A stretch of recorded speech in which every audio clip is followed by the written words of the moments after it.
په هیڅ کې به د خلک هم نه پرېږدي که په خوی کې د پرښتو په شان هم شي که ډېر غږیږي نو وایي به چې د سر ماغزه یې ډېر دي که له خلکو بیل شي وایي به چې مغروره دی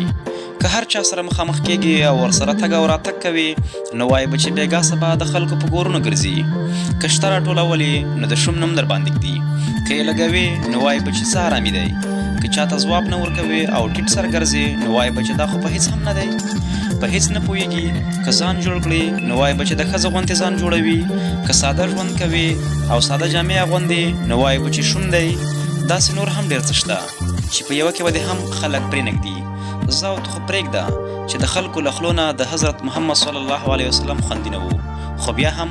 ته خپل نیت له هر چا سره ښه لره ځکه چې په هر څه کې خپل نیت رهبر دی. السلام علیکم ورحمة الله وبرکاته.